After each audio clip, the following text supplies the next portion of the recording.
Okay. Check. 1, 2, 1, 2, 1, 2.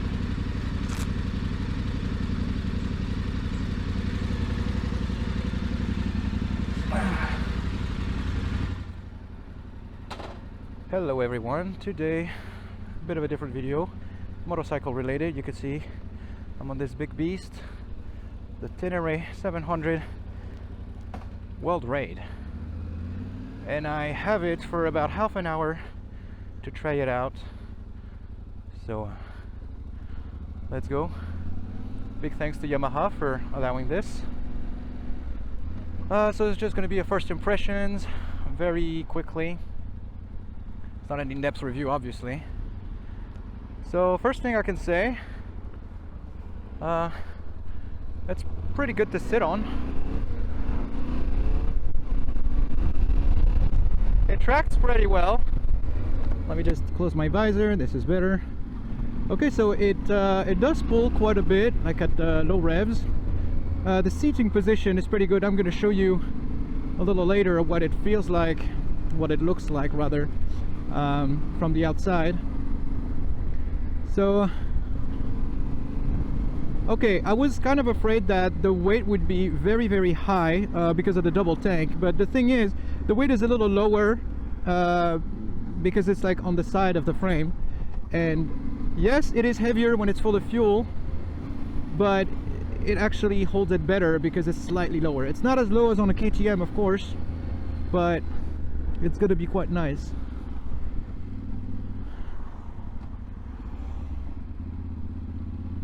So of course you could see that the very nice TFT dash is on all the models now, not just the World Raid. Every model in 2023 of the Tenere 700 has that, which I think is so much better. You know, I just didn't like the way it looked like a 1980s alarm clock. You know, the rest of the bike was pretty nice. Yes, it's simple, but it's kind of elegant. But with the alarm clock style dash, it was just like not from the same century. You know, it feels weird. Anyway, so unfortunately I don't have much time to go outside of the city, so I'm pretty much gonna go straight all the time. Let's go here.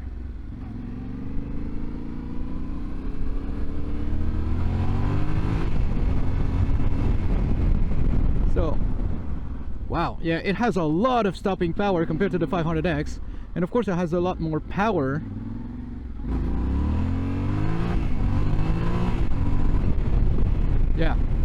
Yeah, it's a world of difference compared to the 500X. I gotta say, I mean, I'm used to the 500X with its 50 horsepower and moderate torque. So, okay, standing on the bike, for me, 175 centimeters, it's very nice. It's very natural. If you're a little taller, maybe you would want some bar risers, but right now it's very good. So, to stand, let's try the suspension. Yeah, it behaves very well, as expected, because the suspension here is a lot better. It's a world of difference. Get it? World Raid, world of difference. It's much better than the stock Tenere, or so I'm told. I haven't tried that, and it's obviously way better than the 500X, which is really not like an off-road bike. So it does feel pretty good off-road, I think. At least on a bump it felt pretty nice. Yeah, it tracks a lot. It has a lot of torque at low end. Let's try to be like savage with it. Okay, so 2500 RPM, 6th gear, and I'm at 63, and I don't really have the space to accelerate right now. Yeah, suspension is way better, you could tell. So of course, if you brake a lot, see the dive? There's quite a bit of a dive. But that's to be expected with all the displacement that we have on the fork. I'm not sure where I'm going right now. Oh no, that's the highway. I don't want to go on a highway.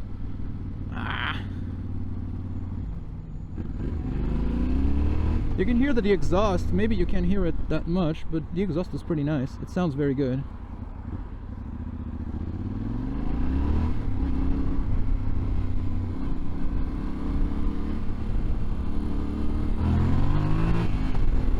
has a lot of torque, which I really like. Lots and lots of torque. So kind of highway speeds.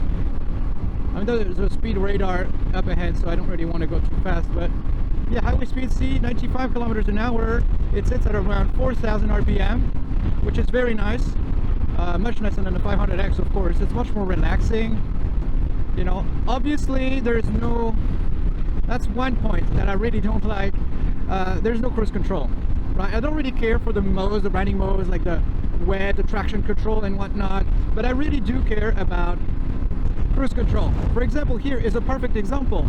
There's a radar over there. Can you see it? The little tall thing, that's a radar. And right now it wouldn't be able to give us a ticket because there's no plate in front, but if you go over the limit, it's going to give you a ticket. And here you just go at 90 kilometers an hour, you press the button and then you let go of the throttle and you let the system maintain that speed, which I think is much better. I see some blue lights in the background, some ambulance.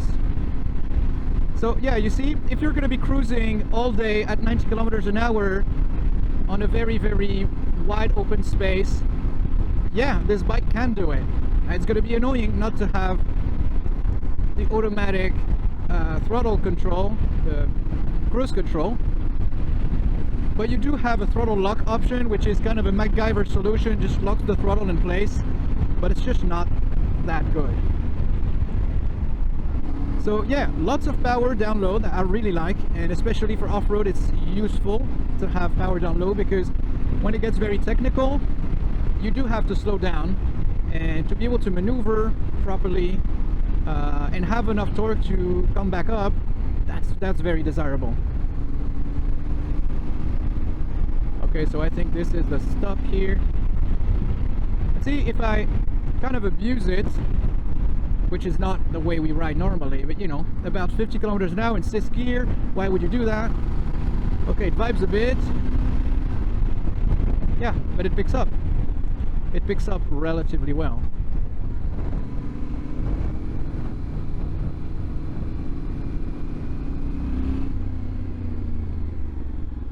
Oh, it sounds very nice. I think this is a stock exhaust, but it sounds so nice. Okay, let's just go here. Yeah, no problem going up that curb, really. Very nice. Okay, let's stop here. So, one thing I could tell you is that when you have it like this, the weight, you can kind of feel the weight. It's similar to the Africa Twin. I just sat on the Africa Twin just before. I didn't ride it, but you know, shaking it like this from side to side, it kind of felt the same. Now you can see here I'm on my tippy toes, so let's just go around the bike for a second. It's gonna be very, very quick because I just don't have much time with the bike. So this is what it looks like, right? And you have the upgraded Kayaba suspension, still have the low fender, so it does look much wider from that side, right? Obviously compared to the regular Tenere 700, and it does actually remind me of the Africa Twin in terms of width. It's pretty much the same width. Now here there is a weird decision, like there should be a part here, I think, to protect. This is plastic, but it protects the radiator. The collector here is kind of exposed. The oil filter is okay. This is exposed, but at least you can check the levels easily. It's not on the default bike, the default version. The rest of the bash plate seems okay, maybe a little thin, but that should be alright. Rear brake, I didn't really get to try the rear brake. I should try. See, this is a stock exhaust, and it does sound actually pretty good. Here we can see the linkage system, the famous linkage system that makes it tracked so well.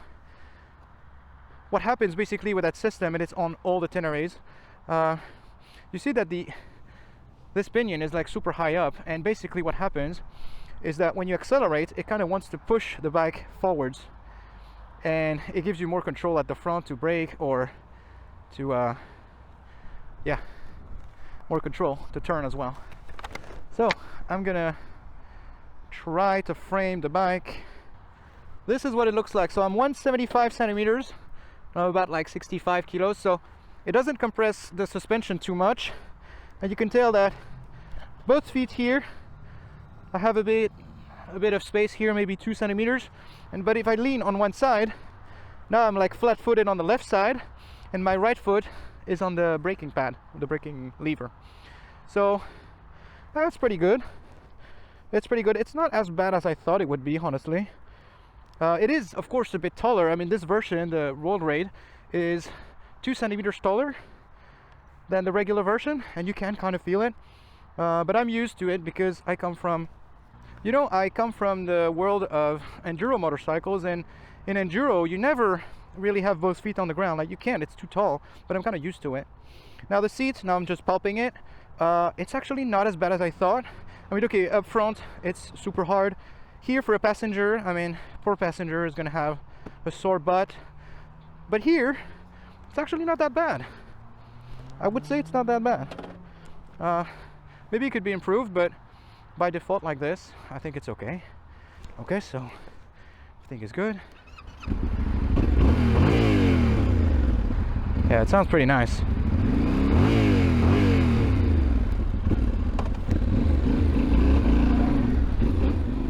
So let's try a mini descent.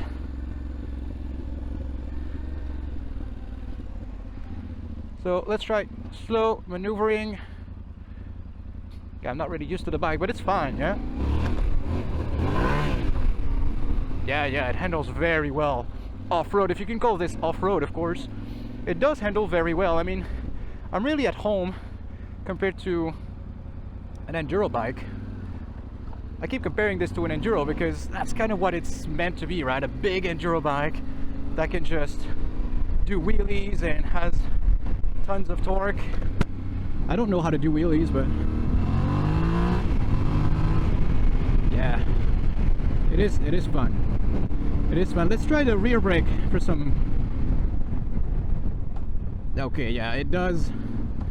I didn't slam it, but yeah, so the ABS is not too aggressive. It does allow some slip, which is great. And of course on this version you can disable either just the rear or front and rear.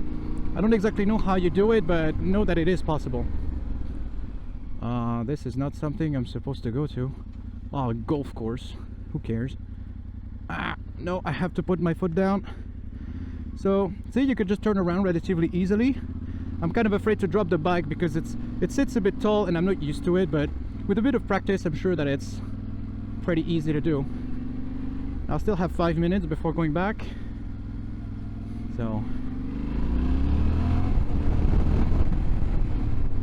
yeah, I would say the rear brake is not super effective, but at least it's kind of progressive. So off-road, you're not gonna lock the wheel right away, which is nice.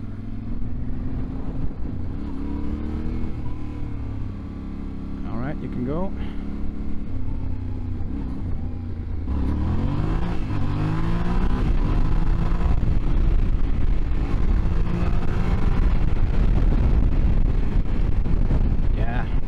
It's really fun. I'm not gonna lie, it's really fun. Now some people may say, comparing this to bigger bikes or more powerful bikes, that just gonna let them come. I have to go back to the dealership. Compared to some other bikes that have more power, like the Transalp that has 82 horsepower, this one has 72. Transalp has 82, no, 92. Touareg has 82. KTM 890 has like 102. Like, it's always in twos for some reason. Yes, it might just pull a little more with the KTM, but this one is fun. Like, it's fun to ride. See, like very low, second gear here. See, maneuverability, very nice. And this is something you want for off-road riding. You do want the bike to be very maneuverable and flickable. But then if you open up the throttle a little bit, it kind of flies well. I do like it a lot. I'm not gonna lie, I'm really content about this bike actually. Feels nice to ride, you know? See how flickable it is? No problem. Okay, it kind of dives every time I do this, but it works very well. Neutral is easy to find. Man, half an hour is way too short of a time. Way too short. Actually, I might be able to do some more because I didn't leave at 5:05. I left much later.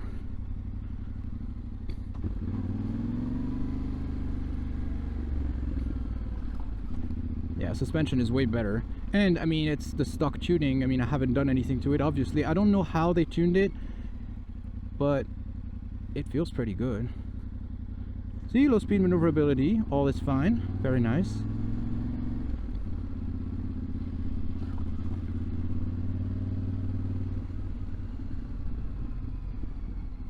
Yeah, I really like this bike, guys.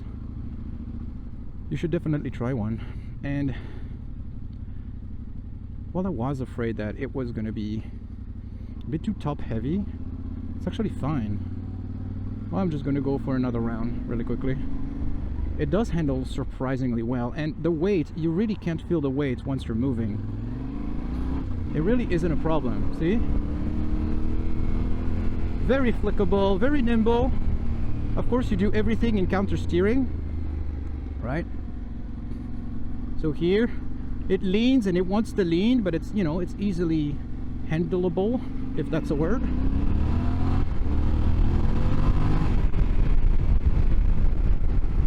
Yeah, it's a world of difference compared to the CB500X. As expected, you know, it has 40% more horsepower and a lot more torque.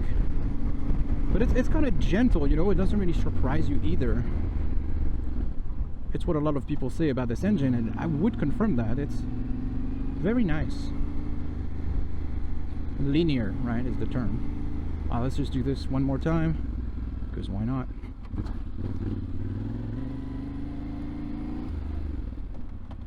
Yeah, I still have ABS on. Let's just go back, go down here.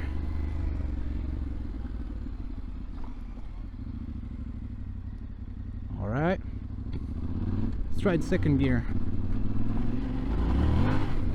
Yeah, I managed to slip the rear. As soon as you open the throttle, it just wants to slip, it wants to go, and I really like that about a motorcycle. I'm much more about torque low down than power high up. I don't really like when it revs super high. It's annoying, makes a lot of noise, vibrates more, but some torque low down is very appreciable. See here, city riding, following a car 30 kilometers an hour. It's a beauty. It's a beauty. Also, I didn't mention the steering damper, which obviously is useless on road, but when you're off-road and going a little hard, if you have a rock that kind of wants to flick the bike on the side, it's gonna damp that, as the name suggests, right? It damps the steering, and it's gonna allow you to not completely fall flat on your side, which is very nice. Okay, let me just park it where it was. I'll go around the long way.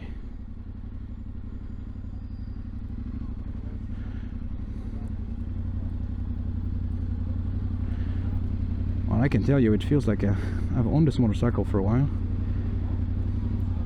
Just after half an hour. Super easy to handle, super easy to maneuver. It feels like you've owned the motorcycle forever. See, so manhandling the bike like this. Of course, it's a bit tall. See, again, I'm on my tippy toes on both sides, but like not completely, you know, it's still manageable. And again, usually in off-road, what you're going to do is that you're going to do this. I don't know if you can see, flat foot on one side and brake pedal on the other. And if it's the other side, you're going to do this and holding the front brake. But if you're in a high, in a slope uphill, you might have trouble with the front not really catching anything. So yeah, see, average fuel here, 5.1 liters per 100 kilometers. It seems about right, I'd say. So let's try to go on the menus. So you have the little wheel here, gives you your trip meter and other statistics. You have air temperature, which is nice. It would be nice if it was like always up there, but it's nice to have the air temperature. And you have the bike, quite hot apparently. You can hear the fan kicking in. 107 is a lot more than it should be. I haven't gone super hard on it, so it was mostly low speed. But yeah, 108 way too much, I would say. So what else can we do with this bike? This is high beams, low beams, right? You have turn signals. I mean, it's a bike, right? What is this? This is the warning. Okay. So for the ABS, I think you had something to do with this. Yeah, I don't really know. I should read the manual. Reset. Well, anyway, that was it for the Yamaha Tenere 700 World Raid Edition. Very nice bike, much more flickable than what you may think. It doesn't look as good. It's like the one thing I can say about this bike. It doesn't look as good as the standard version. Well, here, look.